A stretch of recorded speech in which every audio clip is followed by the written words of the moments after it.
मुझे बचपन से ही डॉक्टर बनने का बहुत शौक था। मैं पढ़ाई में भी बहुत अच्छी थी, दिल लगाकर पढ़ाई करती थी। मगर मैं जानती थी कि हमारे हालात मुझे इस बात की इजाज़त हरगिज़ नहीं देंगे कि मैं डॉक्टर बन सकूं। मगर फिर भी मैं अपनी कोशिश में लगी रही कि किसी तरह से मैं डॉक्टर बन जाऊं और गरीब और बीमार लोगों की सेवा कर सकूं। मेरी माँ गुर्दों की बीमारी के होते हुए इस दुनिया से चली गई थी और अब हम सब बहन भाई, दादी और बाबा के सहारे रहते थे। हमारे पास इतने पैसे नहीं थे कि माँ का इलाज करवा सके और मेरी माँ यूं ही गुर्दों की बीमारी में मर गई। बाबा के पास इतने पैसे नहीं थे कि वे माँ का इलाज करवा सकते। हम सब माँ को यूं ही तड़पते देखते रहते थे। बाबा माँ को सरकारी अस्पताल में इलाज के लिए भी लेकर गए, मगर वहां भी किसी ने माँ पर खास ध्यान नहीं रखा था और उन्हें चंद दवाइयाँ देकर वापस घर भेज दिया। अब मेरी माँ दिन रात पलंग पर लेटी तड़पती रहती थी। उनको देखकर मैं सोचती थी, बस चंद साल बाद जब मैं डॉक्टर बन जाऊंगी तो मैं खुद अपनी माँ का बेहतरीन इलाज करूंगी। मगर वक्त ने शायद कुछ और ही सोच रखा था। वक्त किसी के लिए नहीं रुकता था, तो हमारे लिए वक्त कैसे रुक जाता। वक्त हमारे लिए बहुत जालिम साबित हुआ था और माँ भी मेरे डॉक्टर बनने का इंतजार न कर सकी और इस दुनिया से विदा हो गई। और मेरा एक ख्वाब अधूरा का अधूरा रह गया था कि मैं डॉक्टर बनकर अपनी माँ का इलाज करूंगी। जिस दिन माँ का देहांत हुआ, मुझे यही सदमा खाए जा रहा था कि मैंने ही डॉक्टर बनने में देर कर दी और माँ मेरी वजह से ही हमें छोड़कर चली गई। माँ के जाने के बाद डॉक्टर बनने का जुनून आहिस्ता आहिस्ता कम होता चला गया, मगर पूरे तरीके पर खत्म नहीं हुआ था। मैंने अब भी जिद्दोजहद और कोशिश जारी रखी। शुक्र था कि बाबा लड़कियों के पढ़ने के खिलाफ नहीं थे, मगर बाबा इस कदर भी आजाद ख्याल नहीं थे कि लड़कियों को पूरे तौर पर आजाद छोड़ देते। इसलिए बाबा हम लोगों पर कड़ी नजर जरूर रखते थे। मैंने घर में सबको बोल रखा था कि मुझे डॉक्टर बनने का बहुत शौक है, तो सब लोग ही मेरे इस शौक के बारे में बखूबी जानते थे और इस मामले में मुझे कोई कुछ ना बोलता था, क्योंकि सबको एक तरह से मालूम भी था कि जैसे हमारे हालात हैं, उन हालात के चलते हुए मेरा डॉक्टर बनना नामुमकिन ही था। इसलिए सब मेरी इस बात को मेरा ख्वाब समझकर सुनते रहते थे और शायद कोई नीचे नीचे हंसता भी होगा, मगर मुझे किसी की कोई परवाह नहीं थी। मैं अपनी दुनिया में मगन थी, मगर माँ की मौत का सदमा भुलाए नहीं भूल रही थी। मैं दिन रात की कड़ी मेहनत और कोशिश के बाद में एग्जाम में बहुत अच्छे नंबर लाई, जिसकी बदौलत मुझे अच्छे कॉलेज में एडमिशन मिल चुका था। जब मेरा रिजल्ट अच्छा आया तो मुझे अपना डॉक्टर बनने का ख्वाब पूरा होता नजर आया। मुझे लगा कि मैं अब सिर्फ अपना ही नहीं बल्कि माँ का भी ख्वाब पूरा कर रही हूँ। ये सोचकर मुझे बहुत खुशी महसूस हुई और मैं बहुत दिल लगा कर पढ़ने लगी। कॉलेज में जाते भी मेरी नई नई सहेलियां बनने लगी, क्योंकि मैं बातूनी तो बचपन से थी ही। वाकई में बहुत जल्दी सबके साथ घुल मिल भी जाती थी। यही वजह थी कि मेरी सहेलियां की तादाद बढ़ती जा रही थी। वहाँ सब लोग ही डॉक्टर बनने का सपना अपनी आंखों में सजा कर आए थे, मगर सभी लोग जानते थे चंद खुशकिस्मत ही लोग होंगे जो अपना सपना पूरा कर सकेंगे। हर किसी की किस्मत में चांद कहाँ लिखा होता है।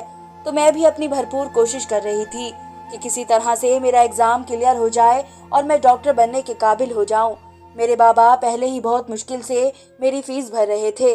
उनका यही कहना था कि अगर मेरे अच्छा नंबर नहीं आए तो वे पढ़ाई छुड़वा कर मुझे घर बैठा देंगे और आगे पढ़ने नहीं देंगे। इसी डर की वजह से मैं दिन रात कोशिश में लगी थी कि किसी तरह मैं अच्छे नंबर लेकर एग्जाम में पास हो जाऊं। मगर शायद मेरी किस्मत को कुछ और ही मंजूर था। जब मेरा इंटर का रिजल्ट आया तो मैं पास तो हो गई थी, मगर मेरा मेरिट न बन सका। वो दिन मेरे ख्वाबों को बुरी तरह से टूटने का दिन था। मैं इस दिन बहुत रोई कि मुझे अपना दिल फटता महसूस हुआ और मेरे ख्वाबों का मीनार चकनाचूर हो गया था। मैं अब डॉक्टर नहीं बन सकती थी, क्योंकि बाबा कभी भी दोबारा से मेरी फीस भरने पर राजी नहीं होंगे। यही सोचकर मुझे हौल उठ रही थी कि मैंने अपनी माँ के लिए जो ख्वाब देखा था मैं उसे पूरा नहीं कर सकी थी। अब शायद मेरी पढ़ाई का दरवाजा भी हमेशा के लिए बंद होने वाला था। रिश्तेदार अलग मुझे जहर भरी नजरों से देखते रहते थे।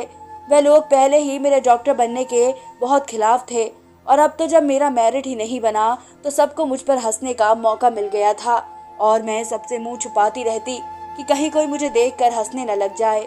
उन दिनों में कहीं आती जाती नहीं थी।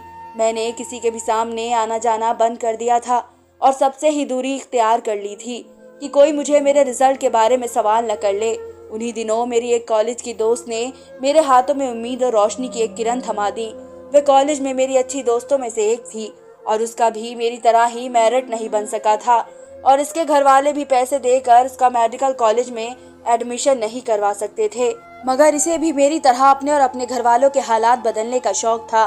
तो इसी ने मुझे राय दी कि अगर किस्मत में डॉक्टर बनना नहीं लिखा था तो हम नर्स तो बन सकते थे। इसके इस मशवरे ने मेरे दिल को छू लिया और मुझे इसका मशवरा सही लगा, क्योंकि अगर इसी तरह मैं हाथ पे हाथ धरे बैठी रही तो बाबा किसी से भी उठाकर मेरी शादी कर देते और बाकी की जिंदगी भी यूं ही रोते पीटते गुजर जाती। तो मैंने इसका मशवरा मानते हुए नर्सिंग के कोर्स में एडमिशन ले लिया। ये मेरा ख्वाब तो नहीं था, मगर कुछ ना होने से कुछ तो होना बेहतर ही था, इसलिए मैंने नर्स बनने की हामी भर ली। ये सफर भी आसान हरगिज नहीं था, बहुत सी मुश्किलें आई, मगर जो किस्मत में लिखा हो वही होकर रहता है। शायद मेरी किस्मत में भी नर्स बनना लिखा था, तो मेरी किस्मत ने मुझे इस दौराहे पर लाकर खड़ा कर दिया था, जहां मेरे पास इस बात के सिवा कोई चारा नहीं था कि मैं नर्स बनूं या अपनी किस्मत से हार मानकर घर बैठ जाऊं और बाकी की जिंदगी एक एक पाई के लिए परेशान होते गुजार दूं। मैंने अपनी बाकी की जिंदगी खराब होने से बचाने के लिए नर्स बनना मंजूर कर लिया। शुरू में तो बहुत मुझे डर के साथ जाती थी, मगर फिर आहिस्ता आहिस्ता मैं खुद को वक्त और माहौल के मुताबिक ढाल लिया। 4 साल में मैंने नर्सिंग की ट्रेनिंग पूरी करके अब एक पूरी नर्स तैयार हो चुकी थी। मेरे घर में सभी खुश थे कि अब शायद इस तरह घर के कुछ हालात बेहतर होंगे, क्योंकि दोनों भाई अभी छोटे थे, वो अभी कमाने के लायक नहीं हुए थे और बाबा की कमाई से घर का गुजारा नहीं हो सकता था। इस तरह सबको एक उम्मीद लग गई थी कि शायद इस तरह घर के हालात कुछ बेहतर हो सकेंगे। सभी लोग मेरी तरफ उम्मीद भरी नजरों से देखते थे और उन लोगों की उम्मीद पर पूरा उतरना मैं अपना फर्ज समझती थी। यही वजह थी कि मैं बहुत दिल लगाकर नर्सिंग का कोर्स कर रही थी, ताकि मेरे घर वालों के हालात बेहतर हो सके। मैंने अपनी तकदीर और किस्मत के साथ समझौता कर लिया था। मैंने सोचा था मेरा बुनियादी मकसद ही लोगों की सेवा करना था, तो वह नर्स बनकर भी तो हो सकती थी। मैंने नर्स बनते हुए खुद से वादा किया था कि मैं अपने निगरानी में मरीजों की दिल से देखभाल करूंगी और उनका ख्याल रखूंगी। इस सोच ने मुझे तसल्ली दी थी। नर्स बनने के बाद नौकरी ढूंढने की बारी आई तो इस काम में मुझे बेहद परेशानी का सामना करना पड़ा। मैं नौकरी ढूंढने को जिस कदर आसान काम समझ रही थी, ये काम उस कदर आसान साबित ना हो सका और इसके किए मुझे बहुत जूतियां घिसनी पड़ी और डर डर की ठोकरें खानी पड़ी, क्योंकि अस्पताल घर से बहुत दूर था तो कोई तनख्वाह ठीक नहीं दे रहा था। इस कशमकश और रंजिश में दिन गुजरते जा रहे थे और मुझे अपनी मर्जी और मर्जी के मुताबिक नौकरी नहीं मिल रही थी। बाहर निकलकर मैंने जाना कि नौकरी करना आसान काम हरगिज नहीं था। इसके लिए धूप में जलना पड़ता था और जब हर तरफ से मुझे मायूसी के घटाघोर अंधेरे और बादलों ने घेर लिया, तो इस वक्त मेरी इसी दोस्त ने दोबारा से मुझे रोशनी की किरण थमाई और उसने इस अस्पताल का पता दिया जहां वह नौकरी कर रही थी। यह अस्पताल मेरे घर से ज्यादा दूर भी नहीं था।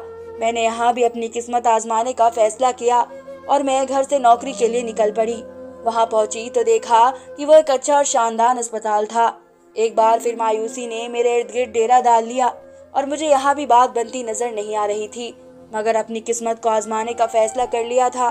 शायद आज मेरी किस्मत मुझ पर मेहरबान हो गई थी और ये नौकरी मुझे मिल गई थी। इस नौकरी को पाकर मैं बहुत खुश हुई और मैंने अपनी दोस्त का दिल से शुक्रिया अदा किया। अगर वह मेरा कदम कदम पर साथ नहीं देती तो शायद आज मैं यहाँ तक नहीं पहुँच सकती थी। यही वजह थी कि मैं इसकी बेहद शुक्रगुजार थी और आज नौकरी मिलने के बाद इसकी और कर्जदार हो गई थी। दुनिया में शायद मेरे दोस्त जैसे लोग बहुत कम मौजूद थे। मुझे आज यकीन हुआ कि दुनिया सिर्फ बुराई नहीं बल्कि अच्छाई सी भी मौजूद है। मैंने खुशी खुशी घर जाकर घर वालों को ये खबर सुनाई। खबर सुनते ही सबके चेहरों पर खुशी की लहरें दौड़ गई और सब बेहद खुश हुए। जहां मुझे नौकरी मिली वो अस्पताल बहुत अच्छा था। वहां के डॉक्टर और नर्स स्टाफ भी बहुत अच्छे थे। वहां किसी भी चीज की कोई कमी नहीं थी। अब मेरी नौकरी नर्स के तौर पर शुरू हो चुकी थी। मैं रोजाना बहुत खुशी से अपनी नौकरी के लिए घर से निकलती थी और वहां भी अपने तमाम काम खुशी से पूरे कर रही थी, क्योंकि मदद और इंसानियत का जज्बा मेरे अंदर कूट कूट कर भरा था और अब अपने जज्बे को दिखाने का मौका मिला था। तो मैं इस मौके से भरपूर फायदा उठा रही थी और खुद दिल लगाकर मरीजों की सेवा और ध्यान कर रही थी। मेरी ड्यूटी जिस वार्ड में लगी थी वहां सबसे कोने में एक कमरा मौजूद था जहां किसी को भी जाने की हरगिज इजाजत नहीं थी। अगर कोई वहां जाने की कोशिश भी करता तो उसे बुरी तरह से डांट दिया जाता और उसे वहां जाने नहीं दिया जाता था। अस्पताल में ये बात आम थी कि इस कमरे में कोई काला साया है, जब भी वहां आज तक कोई नहीं गया और ना ही किसी ने वहां जाने की हिम्मत की। मगर मुझे क्यों जाने इस बात पर यकीन नहीं था कि देखा जाए कि इस कमरे में क्या है।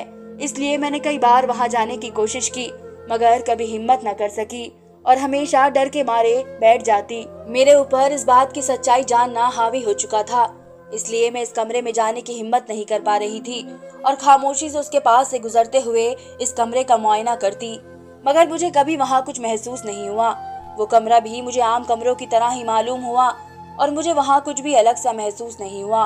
मैंने इस कमरे के बारे में अपनी सीनियर नर्स से पूछा तो उसने ये कहकर मुझे डराया कि इस कमरे में वाकई काला साया मौजूद है और कहा कि इसने उस काले साये को खुद अपनी आंखों से देखा है।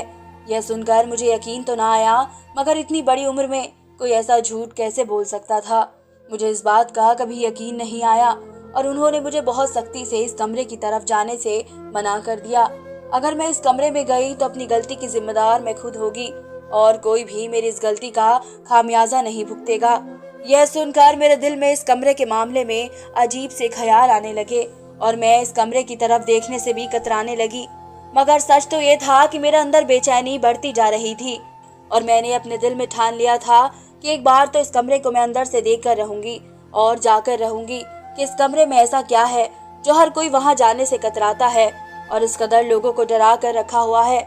अगर अभी खुद में हिम्मत जमा करने के लिए मुझे थोड़ा वक्त चाहिए था और मैं अभी अपनी नौकरी को भी खतरे में नहीं डाल सकती थी, इसलिए अभी ऐसा कोई काम नहीं करना चाहती थी जिसकी वजह से मेरी नौकरी चली जाए। बड़ी मुश्किल से तो अभी जाकर घर के हालात सुधरे थे। मैं अभी किसी मुश्किल में नहीं पड़ना चाहती थी। कुछ दिनों बाद मेरी इसी वार्ड में रात की ड्यूटी लग गई।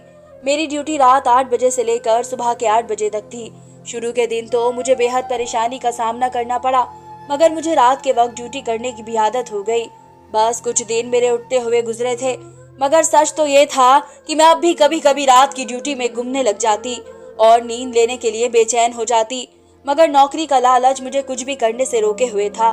ऐसे ही एक दिन मैं अपने वार्ड में बैठी नींद के मारे सोच रही थी तो मुझे महसूस हुआ कि जिस कमरे की तरफ जाना सख्ती से मना था, उस कमरे में अभी अभी कोई दाखिल हुआ है। मैं नींद से चौंक कर सीधी होकर बैठ गई और अपनी आंखों को देखकर गौर करने लगी कि अभी अभी कोई इस कमरे में दाखिल हुआ है या नहीं। मगर इसके बाद मुझे कोई भी इस कमरे में जाता नजर नहीं आया। हाँ, मगर इस कमरे के बाहर लगी लोहे की कुंडी अब तक हिल रही थी, जिससे मेरे शक को पूरा यकीन हो गया था कि वहां के अभी अभी इस कमरे में कोई दाखिल हुआ है। मगर हैरत की बात तो ये थी कि इस कमरे में तो कोई दिन के वक्त भी जाने की हिम्मत नहीं करता था, तो रात के वक्त कोई कैसे इस कमरे में दाखिल हो सकता था। इसी बात ने मेरे रोंगटे खड़े कर दिए थे और मुझे अपने दिल में डर महसूस हुआ और मैं अपनी आंखों देखा हाल को दिमाग से छुड़ाकर दोबारा वार्ड में जाकर बैठ गई। मगर इस वाक्य का तो जिक्र किसी से भी नहीं किया, क्योंकि मैं जानती थी कि मेरे इस बात का यकीन कोई भी नहीं करेगा और सब लोग ही मुझ पर हंसेंगे, इसलिए मैं खामोश रही। मगर अगली रात भी मैं वहीं बैठी ड्यूटी कर रही थी तो मुझे दोबारा से इस कमरे में कोई दाखिल होता महसूस हुआ। इस बार मैं इसे अपना वहम समझकर टाल न सकी, क्योंकि कल रात तो मैं नींद में थी तो मैं उसे अपना वहम समझा, मगर आज तो मैंने जागती आंखों से किसी को इस कमरे में दाखिल होते देखा था। मैं काफी देर तक खामोशी से वहीं बैठी रही और कमरे के बाहर नजर रखे रही और कुछ देर बाद ही मुझे वहां से दोबारा कोई निकलता महसूस हुआ। मैं जिस जगह बैठी हुई थी वहां से उस कमरे में दाखिल होने वाले और ना ही निकलने वाले पर नजर पड़ती थी। यही वजह थी कि मुझे अपनी जगह बैठकर वहां से कोई भी नजर नहीं आता था। हाँ, मगर साया सा सामने से गुजरा महसूस होता था। मैं इसी सोच में पड़ गई कि ऐसा कैसे हो सकता है कि रात के इस वक्त इस कमरे में कोई दाखिल हो और कौन इस कदर हिम्मत का काम कर सकता है। अगली रात फिर मेरी ड्यूटी इसी वार्ड में लगी थी और आज आम रातों की तरह नींद बहुत कम थी। यही वजह थी कि मैं अपनी जगह बैठी थी, 2 रातों में जो हुआ इसे सोच रही थी और इस कमरे में दाखिल होने की हिम्मत अपने अंदर जमा कर रही थी। आखिरकार मैंने इस कमरे में दाखिल होने का फैसला किया और इस कमरे की तरफ कदम बढ़ा दिए। इस वक्त वार्ड में इस कमरे में दाखिल होने के लिए सही समझा और कमरे के दरवाजे के बाहर जा खड़ी हुई। काले साए पर मैं यकीन नहीं रखती थी, मगर जब हर कोई काले साए की कहानी सुना रहा था तो मुझे भी कुछ हद तक यकीन होने लगा था। मगर वहां से लोगों को जाता और निकलता देखकर मुझे यकीन हो गया था कि इस कमरे में कोई काला साया पाया जैसी कोई चीज नहीं है, बल्कि मामला कुछ और ही है। इसलिए मैं अपने हाथों मजबूर होकर इस बंद दरवाजे के बाहर पहुंच गई। हैरत की बात यह थी कि इस दरवाजे पर बाहर से कुंडी नहीं लगी हुई थी और वह दरवाजा खुला हुआ था। मैं छिपते छुपाते अंदर गई तो सामने का मंजर देखकर मेरे होश उड़ गए और मुझे अपनी आंखों पर यकीन नहीं हुआ कि मैं जो कुछ देख रही हूँ इसका ताल्लुक हकीकत से होना बहुत मुश्किल था। मुझे अपनी आंखों देखे पर यकीन नहीं हो रहा था। मेरे कदम जैसे दरवाजे में ही जमकर रह गए थे। आगे बढ़ाने की हिम्मत मैं अपने अंदर नहीं ला पा रही थी। मैं बस हैरान नजरों से सामने का मंजर देख रही थी, जिस पर यकीन करना बहुत मुश्किल था। इस कमरे में मेरी उम्र की 3 लड़कियां बिस्तर पर लेटी हुई थी। उनके चेहरे बिल्कुल सफेद हो रहे थे और पहली नजर देखने में ही वे लड़कियां कमजोर और बीमार लग रही थी। मैं हिम्मत करके छोटे छोटे कदम उठाकर अंदर गई तो वे लड़कियां भी मुझे देखकर बुरी तरह चौंक गई, जैसे वह किसी और का आने का इंतजार कर रही थी और उन्हें मेरा आना तो वाकई में गवारा नहीं था। मैं गुमसुम सी लड़कियों को देख रही थी। तीनों ही लड़कियां बहुत खूबसूरत नए नक्श वाली थी। मुझे यूं ही खड़ा देखकर उनमें से एक लड़की ने कहा कि मैं यहाँ आकर बहुत बड़ी गलती कर चुकी हूँ और कहा कि डॉक्टर आने वाले हैं, तुम जल्दी से छुप जाओ। मैं जल्दी से उस कमरे में कोने में रखे कबर्ड के पीछे छुप गई और धड़कते दिल से डॉक्टर का इंतजार करने लगी। चंद ही लम्हों के बाद 3 डॉक्टर कमरे में दाखिल हुए थे। तीनों ही डॉक्टर अस्पताल के सीनियर डॉक्टर थे और बेहद अच्छे तरीके से सबसे मिलते थे। अगले ही पल वहां के मंजर ने मेरी रूह तक को हिला कर रख दिया, क्योंकि उनमें से एक डॉक्टर ने कहा कि तीनों लड़कियों की किडनी निकालने का काम आज नहीं हो सका। आज अस्पताल की कोई मशीन खराब थी। वह डॉक्टर उन दोनों डॉक्टरों को बता रहा था। साथ ही वह तीनों लड़कियां खामोशी से बैठी थी। चंद लम्हों बाद तीनों डॉक्टर वहां से वापस जा चुके थे। ये बात सुनकर मुझे बहुत हैरत हुई कि डॉक्टर कैसे उन लड़कियों के किडनी निकाल सकते हैं और क्या ये काम गैर कानूनी तौर पर हो रहा है। ये काम गैर कानूनी ही हो रहा था। कभी इस कदर छुप छुप कर ये काम हो रहा था। मैं अपनी जगह से निकलकर दोबारा उन लड़कियों के सामने गई और उनसे इस बारे में सवाल किया तो उनमें से एक लड़की रोने लगी और कहने लगी कि हमें दूर दराज इलाकों से खरीद कर यहाँ लाया जाता है और अब हमारी किडनी निकाल कर बेचने का काम इस अस्पताल में होता है। हमसे पहले भी कई लड़कियों की किडनी निकाल कर इस अस्पताल में बेची जा चुकी हैं। आज हमारी बारी थी, मगर किसी किस्म की मशीन खराब होने की वजह से आज ये काम नहीं हो सका। वह तीनों लड़कियां बेतहाशा रो रही थी। मैंने दिल ही दिल में उनकी मदद करने की ठान ली और उन्हें तसल्ली देकर तेजी से इस कमरे से वापस निकल गई और जाकर अपने साथ नर्स को पूरी कहानी बताई। वो मेरे मुंह से ये सुनकर हैरत में पड़ गई और मेरी बात मानने से इनकार कर दिया। मैं उसे अपने साथ लेकर उस कमरे में गई। वह उस कमरे में जाने से डर रही थी, मगर जब मैं ज्यादा जोर दी तो मेरे साथ उस कमरे में दाखिल हो गई और उसने भी उन लड़कियों की जुबान से पूरी कहानी सुनी और सुनकर वो भी हैरत में डूब गई। अस्पताल में इतना बड़ा गैर कानूनी काम हो रहा था और किसी को कानो खान खबर तक नहीं थी। बहुत हैरत की बात थी। मैंने और साथ ही नर्स ने अस्पताल के मालिक से इस बारे में बात करने का फैसला किया। उन्हें हम सभी जानते थे, वो बहुत अच्छे इंसान थे। कभी हम लोगों को यकीन था कि उन्हें इस मामले में कुछ खबर नहीं होगी। तभी हम लोगों ने उनसे बात करने का फैसला किया। हम लोगों ने जब सारी बात अस्पताल के मालिक के कानों में डाली तो उन्हें यकीन नहीं आया और वे हमारे साथ उस वक्त उस कमरे की तरफ चल पड़े और उन लड़कियों के मुंह से हमारी सारी बातें सुनी और हैरत में पड़ गए। इस वक्त अस्पताल में इमरजेंसी कर दी गई और उन लड़कियों को हिफाजत के तौर पर उस कमरे से निकालकर पुलिस की हिफाजत में पहुंचा दिया गया और उन डॉक्टरों को हिरासत में ले लिया गया। मैं बहुत खुश थी कि मैं जरा सी हिम्मत देखकर इंसानियत की मदद करने का हक अदा कर दिया और अपने पैसे के साथ भी इंसाफ किया था। धन्यवाद दोस्तों।